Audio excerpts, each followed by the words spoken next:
Hello students, today we will discuss the cyclic photophosphorylation of the light reaction of photosynthesis.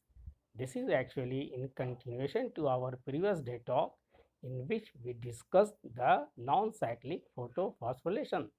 तो आज हम cyclic photophosphorylation के pathway को समझने की कोशिश करेंगे। स्ट्रेट वे हम लोग इस डायग्राम पर आते हैं जो कि साइक्लिक फोटोफॉस्फोरेशन को रिप्रेजेंट करता है। जैसे ही क्लोरोफिल मॉलिक्यूल्स लाइट एनर्जी को एब्जॉर्ब करता है तो हम जानते हैं कि ये इलेक्ट्रॉन्स को हायर ऑर्बिटल्स में भेज देता है। बट इन हायर ऑर्बिटल्स में इलेक्ट्रॉन बहुत ही कम समय में तक रहता है एंड वापस वो अपने ग्राउंड स्टेट जो कि उसका स्टेबल स्टेट होता है वापस आता है।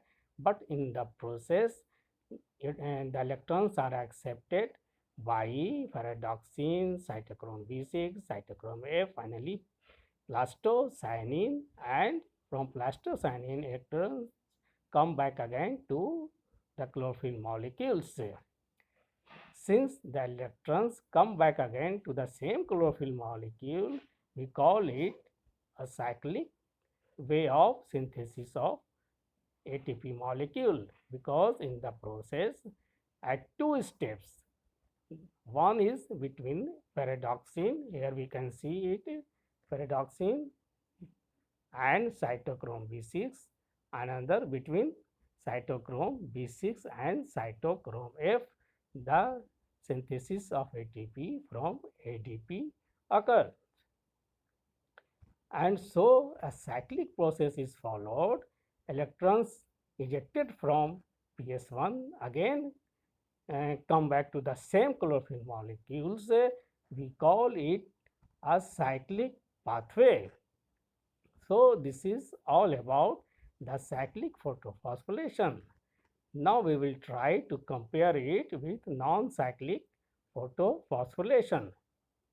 We will see it point-wise. Number one, as we have just now discussed, that cyclic photophosphorylation involves only photosystem 1, where we have already seen that both PS1 and PS2 are involved in non-cyclic photophosphorylation.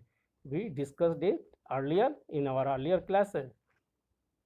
Now the second point is the electrons move in closed circle, that is electrons freed from chlorophyll after excitation to receptors ultimately come back. And in non-cyclic photophosphorylation, the final acceptor of electron is NADP, which is reduced to NADP H plus H plus, and this NADP H plus H plus actually is used in the assimilation of carbon dioxide. So when it is used in the assimilation of carbon dioxide, the process of photosynthesis or the formation of carbohydrate is faster in comparison to cyclic photophosphorylation. And we know that in non-cyclic photophosphorylation there is photolysis of water and so the evolution of oxygen molecule, whereas in cyclic photophosphorylation oxygen is never evolved. Now the fifth point, that is photosynthetic bacteria में आपको mostly cyclic photophosphorylation पाया जाता है, whereas all the green plants, actually in all green plants in including algae में जो है वो non cyclic photophosphorylation ही पाया जाता है, and this is the major process of conversion of light energy into chemical energy.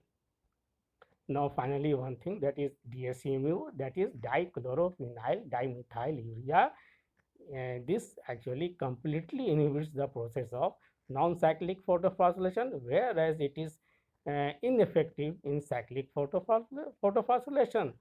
So when DCMU is used, it stops the synthesis of or formation of carbohydrate or assimilation of carbon dioxide, and it is because it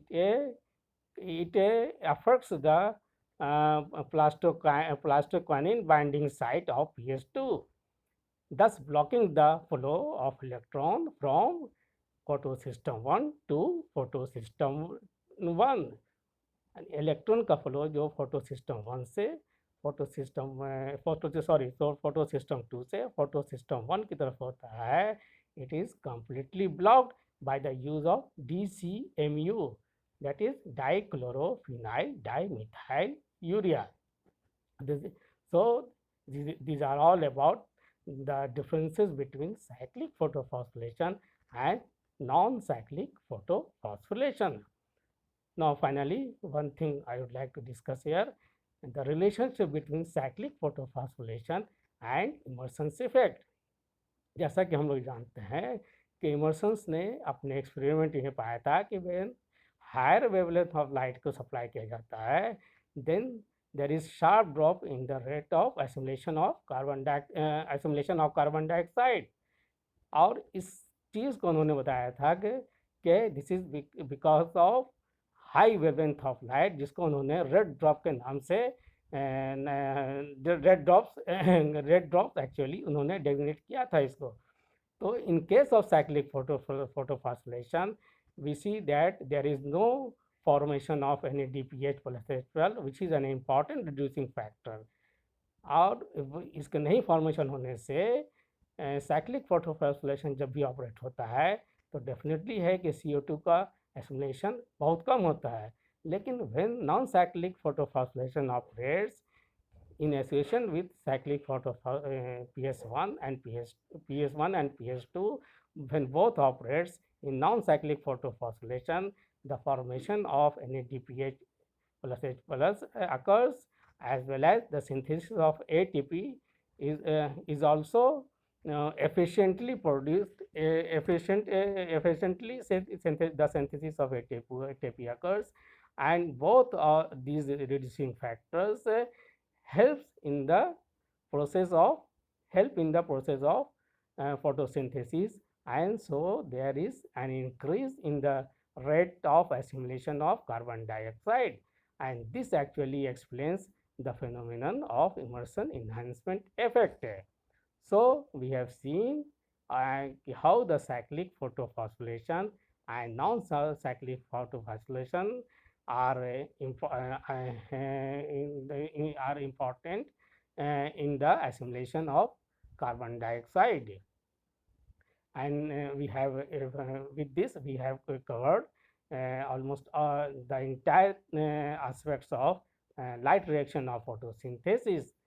And from next class we will see how the fixation of carbon dioxide occurs, means how the carbohydrates are found in the direct reaction of photosynthesis. So this is all about light reaction of photosynthesis. So thank you very much.